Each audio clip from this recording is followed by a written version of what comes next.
Hello, I am Leah Bagan, and I'm going to talk to you guys about stem cell research and why they're important. Stem cells have the remarkable potential to develop into many different types of cell types in the body during early life and growth. Stem cells regularly divide to repair and replace worn out or damaged tissues. After spending weeks on researching this topic, I have found out very interesting information about the powerful advances in cell research. Throughout these next 4 minutes, I'm going to discuss how stem cell research can help society, people who have used it and how they feel, the research around the world, and finally, the future of it. So my first main point is how powerful stem cells are and how they can cure diseases in the long run. Stem cells work first. They are unspecialized cells capable of renewing themselves through cell division, sometimes after a long period of inactivity. Second, under certain experimental conditions, they can be induced to the tissue or organ-specific cells with special functions. Scientists from the National Institute of Health in 2016 have found out given their unique regenerative abilities, stem cells offer new potential for treating diseases such as diabetes and heart disease.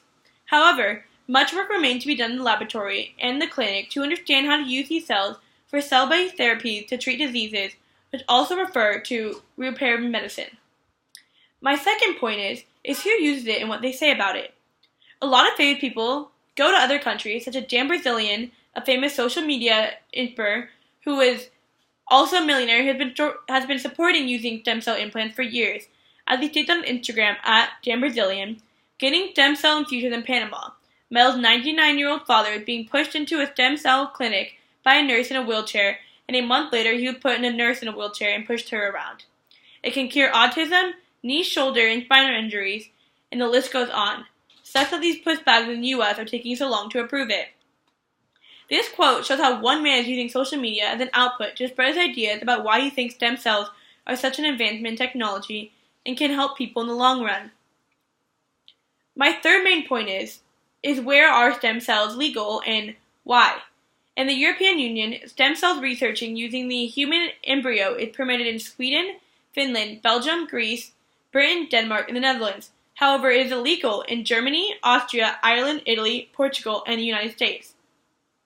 Some might be wondering, why does the United States support stem cell research? It can cure cancer and fight diseases. Well, the controversy has started for decades as Bush later rescinded the funding. Under the Obama administration rules, at least 75 stem cell lines qualify for federal funding.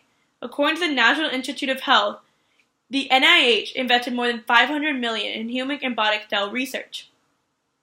My last main point is the future of it. The future of stem cell research is huge as there's so much exploring that still needs to be done. In a scholarly article written by 10 Chinese scientists called Human Somatic Cell Nuclear Transfer Using Adult Cells, also known as HSCNT, in April 2014, for the first time scientists are able to use cloning technology to generate stem cells that are genetically matched to adult patients. This study therefore demonstrates the application of SCNT for adult human cells and supports further investigation of CNT as a strategy for new medicine that can help.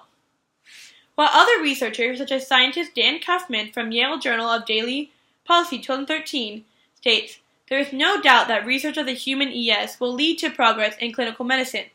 But exactly how this research will impact future therapies for patients is difficult to predict.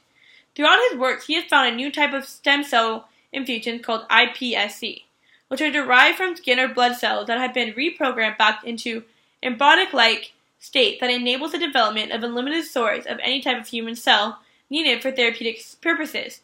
Even though he has spent his whole life researching this topic, there's still so much uncertainty in this method, and there's still so much more research that needs to be done.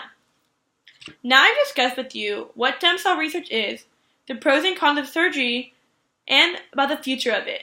I think stem cell research will only continue to flourish in society as technology advances and scientists spend more time on this topic. Thank you for your time, and I hope you learn more about this intriguing topic.